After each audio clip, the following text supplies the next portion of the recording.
para sa isang tao, ibigay ang pangkaramihan gamit ang pangkalahatan. At anak na patuloy na nagdudua para sa kanya. Mabuting anak na nagdudua para sa kanya. Ngayon, mujma ng ating mga ulama na kapag ang isang tao namatay, lahat na ng mga gawain na kanyang nagawa, pumupamay na, ibig sabihin na, putol na. Labas sa mismong masala ang gawain ng buhay na ihahandog niya para sa isang namatay. Yung tinatawag mismo, halimbawa niya, pag-ibigay ng sadaka para sa isang taong namatay. Labas yun sa masala na binanggit sa hadith, "Idza mata ibnu Adam inqata'a 'amaluhu illa min thalath." Kapag namatay ang isang tao, mapuputol ang kanyang gawain maliban na lamang sa tatlo. Samantala, yung gawain ng isang buhay na tao, pagbibigay ng sadaka, magpapakain sa mga tao, ilalaan yung niyak na yun. Ibig sabihin, ang layunin niya sa pagbibigay ng sadaka, pagpapakain sa mga tao, ay para ibigay sa tao namatay. Halimbawa, tatay niya, nanay niya, at kapatid niya, lolo niya, kamag-anak niya. Magpapakain siya para kay ulan. Labas yan sa hadith na binanggit, kapag namatay ang isang tao, putol na ang kanyang amal. Sabi naman ng mga ulama, yun ay khas para sa taong namatay. Hindi kasama yung taong buhay na magkahandog sa kanya, yung amal na yun. Kaya nga sa atin sa tama? Nakabilang sa mga janis, kabilang sa mga pinabayagan pagdating sa kawa, ay ang pagsasagawa ng fasting, kabayaran para sa inaniwang fasting ng taong namatay. Ito. Kung hindi yung janis, kung hindi pinabayagan yun, hindi dapat sana, lahat totally ng mismong mabuting gawain ng isang tao kapag namatay ay wala nang tatanggapin. Yun, gawain yun ng buhay. Magpapasting yung isang tao, bilang kabayaran sa hindi na fasting nung nanay niya na namatay, nung tatay niya na namatay, nung kapatid niya na namatay, o kung sino ba man, kaibigan niya man o hindi. Ganun din kung halimbawa, kabilang sa mga tinatanggap, mag-hajj ka. Ang isang tao, halimbawa, nakapag-hajj na. Ngayon, mag-hajj ulit ng ikalawa, ikatlo, ikaapat, at so on. Ngayon, yung niyat niya sa pag-hajj niya na yun, ilalaan niya para sa nanay niya na namatay na. Anong kapunod? Nakakatanggap pa ng reward yung nanay niya na namatay dahil sa pag-hajj niya para sa nanay niya? Sagot ng ating mga kumaha, naam po, pakatanggap ng reward. Yan ay dalil na ang lahat ng gawain ng tao kapag siya ay mamatay, putol na. Maliban na lamang sa tatlo at labas doon sa mismong tatlong yun, yung gawain mabuti ng isang taong buhay. Ilalaan niya yung gawain na yun para sa taong namatay. Kaya ito ngayon yan, sabi ng ating mga ulama. Kung yung taong nagpasa ng banal na Quran, nag-fasting, nag-hajj, nagbigay ng sadaka, ilalaan niya yung gawain na yun para sa namatay na kamag-anak niya, kaibigan niya, o sino pa man. Makapatanggap pa ba siya ng reward dahil doon sa gawain na yun? Na pinilaan niya ng reward para doon. Sabi ng ating mga ulama, Allahu akram min dhalik. Kasi Allah subhanahu wa ta'ala ay mas generous pa. Ibig sabihin, mas mapagbigay pa na ibibigyan niya yung taong pinaglanan ng niyat na yun, tapos yung taong gumawa ng amal salih, walang makukuha reward. Ay madaling sabi, kapag ang isang tao nagniyat na magbasa ng banal na Quran para sa kanyang magulang, ang isang tao magniyat na mag-fasting para sa kanyang magulang, ang isang tao magniyat na mag-hajj para sa kanyang magulang, and so on, lahat ng mabuting gawain, ilalaan niya yun para sa kanyang magulang, sasabihin niya, para sa aking nanay, para sa aking tatay, and so on. Makatanggap ng reward yung kanyang magulang, sino pa mang nilaanan niya ng mismong reward na yun, siyempre pati siya na gumawa nun, ka ng reward. Allahu akramu min dhalik. Si Allah subhanahu wa ta'ala ay mas kanin.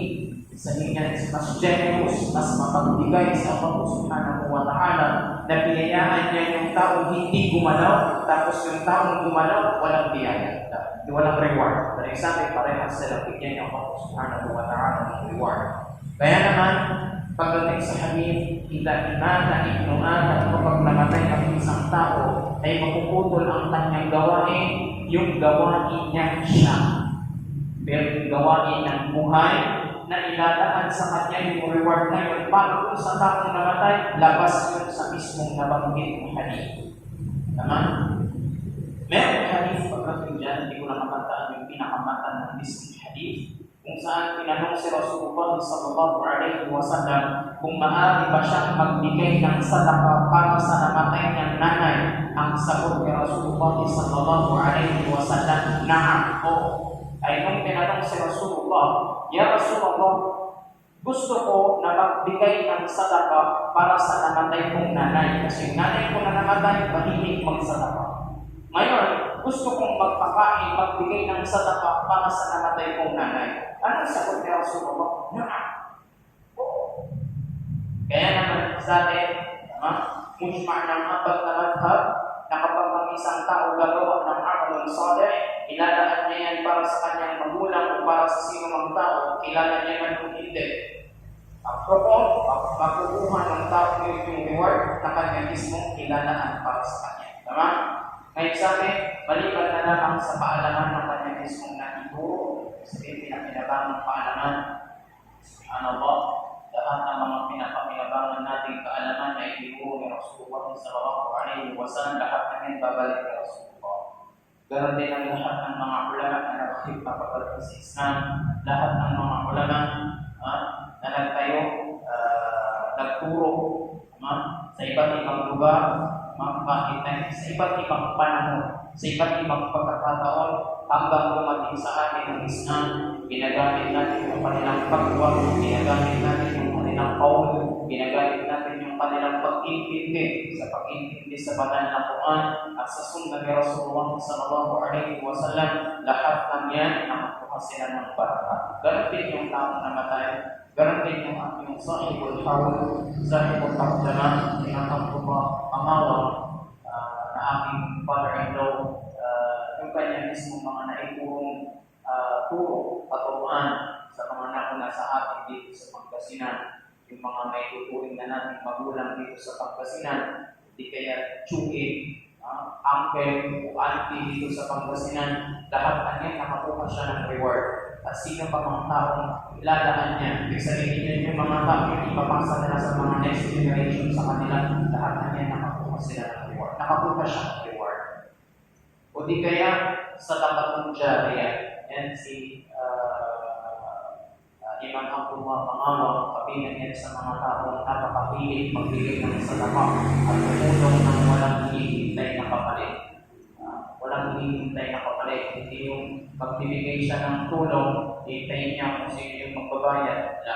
Kabilang sa mga kaugalian niya, na kapag tumulong sa kanyang kapwa, hindi siya naghihintay ng kapalit. Gaano ng karaming sadaka ang kanyang ibigay. Sakto sa Tabatong Jariyah. O di kaya, ibnun salih o yad'ula. O di kaya anak, mabubuting anak na nagtuturo para sa kanya. Pagkakaroon yung anak na tinuturing noon, hindi lamang yun para sa kanyang mismong titiran na anak. Ultimong ako niya, tinuturing na anak sa araw. Lahat ng mga ang galing sa iyo, ibig sabihin niya, kadugog mo, ang galing sa iyo mismo. Mga ako mo sa tuhod, lahat ng yun, anak mo. Tinatawag yun ng anak mo. Pagdating sa Arab, tinatawag yun ng anak. Ganon din, ang tawag sa iyo ng sino-sino ng lahat ng mga nanggaling sa iyo, ako-apuhan mo, ang tawag din sa iyo, atay. Tunuturing ka nilang tatay. Bakit? Dahil ikaw ang usul. Ikaw yung pinaka-usul ay pinaka-origin ng kanilang lahi. Ngayon, kung lahat ng yan, halimbawa, magduduha para sa kanya, diba? Napakaraming reward niya. Ngayon, yung aral na yan, bukan natin aral pagdating sa hadith. bawat isa sa atin naghahangat tayo na kapag tayo ay mamatay, hindi na lang tayo ililibing, tatakpan ng lupa, tapos ka na. Sino pa? Wala ka na, hindi ka na kilala. Okay? Walang tao na nasa tamang pag-iisip na gano'n lang yung isip niya. Magtatapos lang sa gano'n. Na pag mamatay siya, kalimutan siya ng tao. Although, may tinatawag tayong tawag kung pag-usapan niyo. Ito, usapan pagdating sa amal na maaari mong maiwan na kapag ikaw ay nakalibing na sa lupa, may patuloy ka pa rin reward na nakukuha. Okay? Walang iba kung hindi, siyempre naman ang pinakamahinang na bagay na maaari maiwan ng isang tao ay ang pagkakaroon ng kaalaman at kaalaman na ma-share niya sa iba, kaalaman na pakikinabangan din ng mga susunod na henerasyon. Magkakaroon siya ng reward dahil po. Ganun din, ang pagkakaroon ng sadaqah, ibig sabihin, kung ikaw halimbawa ay nais mo ng matagal ng reward, yung paglalaan ng mga gamit para sa masjid, para sa madrasa, para sa ano pa mga building na ginagamit ng pangkalahatan, ultimo nga, sa pag sinabi natin wakaf, hindi siya kinakailangan na dapat wakaf sa masjid. Dapat wakaf sa lahat ng tao. Dapat wakaf sa pangkaramihang tao. Ultimo, wakaf para lamang sa isang tao. Yajuz, magkaroon ka ng reward. Halimbawa, sanjada, iwawakaf niya para sa imam. Microphone, iwawakaf niya halimbawa para sa ante. Yajuz, magkaroon siya ng reward. O di kaya halimbawa, papango, iwawakaf niya halimbawa para sa imam. O di kaya para sa muadhin, ang soon. O kahit pa halimbawa mu'anyan, ibig sabihin niyan tukoy. Halimbawa niyan, kaya binabagit na halimbawa ng ibang mga pukaha, pagdating sa katigalan ng mga kuto. Halimbawa niya ng isang taong magtatanim ng isang puno na nagbubunga. Ilalaan niya yung puno na yan para kay ganito ay sa pamilya ni Fulan. Pagkaroon siya ng mismong sadaqah, habang buhay yung puno na yun at nakatayo at ginagamit, patuloy na nagkakaroon siya ng sadaqah, ay nagkakaroon siya ng reward. So pagdating sa pagwawakaf na pagpasok sa tinatawag na sadaqah jariyah, hindi kinakailangan dapat nakalaan sa masjid, nakalaan sa madrasa, nakalaan sa tanggap para pangkalahat ng gamitan. Bagkos, pinapayagan kahit sa isang tao. Lil mufrad, madaling sabi. Yun nga lang, ang pinakamainam, yung nagagamit ng maraming tao. Dahil mas maraming tao ang nakikinabang, mas maraming reward ang nakukuha. Tingnan natin halimbawa, yung ilaw na yan, yung mga cell fan na yan, itong electric fan na itong halimbawa, gano'n na karami ang nahanginan dito sa Jumu'ah, sa Eid, sa mga event, pag may dars, pag may magsasala, gano'n na karami, ang dami na. Mantakin mo yan, bawat musali na nakapagsala ng maayos dahil mayroong maayos na ventilasyon, nagkaroon ng reward doon yung taong nagbili ito. Magkano ba ito? Makabili ka yan 5,000. Magkano yung reward na makukuha ng taong yun? Ang laki.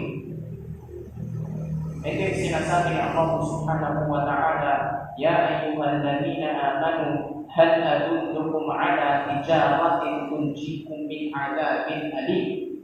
Sabi ng Allah subhanahu wa ta'ala, Ya ayyuhalladhina amanu, ipapaalam ko ba sa inyo ang isang uri ng negosyo na ililigtas kayo mula sa palaging ng kaparusahan, ay mabigat na kaparusahan, kabilang sa mga negosyo na walang bago, walang lugi, ito Allah subhanahu wa ta'ala, walang iba kundi ang sadaqah jariyah. Tayo, ngayon ay yung pangalawa. Pangatlo, na pinakamainam na maiwan ng isang tao bago siya abutan ng kanyang pugugo, bago siya inibig sa kanyang sariling hukay, walang iba kundi ang pagkakaroon ng anak, mabuting anak. Ang pagkakaroon ng mabuting anak, siyempre, bago mong masabi na mabuti, baka sabihin ng ibang tao, bakit kailangan ba atin yung isang tao para maging mabuti? Lahat. Hindi kinakailangan na atin ang isang tao para matawag na mabuti. Pwede kang maging mabuti kahit hindi ka atin. Yun nga lang, nangangailangan ng ilmo, yung pagiging mabuti sa mga bagay na dapat mong malaman na yun ay mabuti at hindi masama. Yun yung tinutukoy doon. May madaling sabi, kailangan ng ilmo. Paano mo masabi na mabuting gawain yung gagawin mo kung hindi mo alam na mabuti pala yun? Kailangan mong malaman na yung bagay na yun mabuti para masabi na mabuti. Pero nung mawalan ng kaalaman na yung bagay na yun kabutihan, paano ka magka-reward doon? Personally, pwede. Pero yung mismong article, kaya naman sa atin, pagdating dyan sa mismong pagkakaroon ng anak, huwag natin kakalimutan na turuan ng ating mga anak ng mabuting asal sa Islam at saka yung mga basic fundamentals sa Islam. At dahil yung mga bagay na yan, isi-share din nila kapag sila din magkaroon ng anak. The same time, yung share nilang knowledge na yan sa mga susunod na henerasyon, nagkaroon ka ng reward dahil doon. At yung paraan ng pag-share nila yun, yun mabuting anak. Dahil kung hindi mabuting ang anak, hindi i-share yun. At ang sabi, pag sinabi natin mabuting anak, isa lahat ng aspekto. Maraming bagay para masabi ang isang anak mabuting aspekto. Sinabi kay Benjamin Habib Musa Qabil sa Qaw.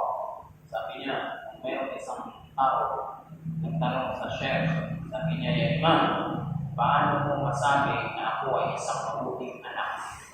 Sabi ng kanyang chef, ang mabuting anak, pagkatapos magsalat, nagdudua para sa magulang niya, ay pinagdarasal na yung kanyang magulang. Allahumma gfirli wa liwalidayya, Allahumma gfirli wa liwalidayya, Allahumma gfirli wa liwalidayya, warhamhuma kama rabbayani saghira. Yan ay simpleng dua para sa isang anak sa kanyang magulang. Ngayon, pinagduduan mo ba yung parents pagkatapos mo magsalat? Sabi niya, hindi.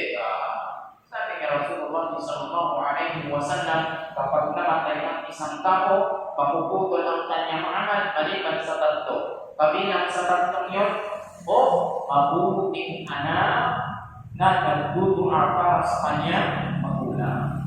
Kaya naman ang isa sa mga pinakamagandang naiwan ng isang tao, ang magkaroon siya ng anak na magdudua para sa kanya o gagawa ng mabuting gawain. Dahil lahat ng mabuting gawain na magawa ng anak, may share doon yung magulang niya. Matakin mo yan, hindi yung dua.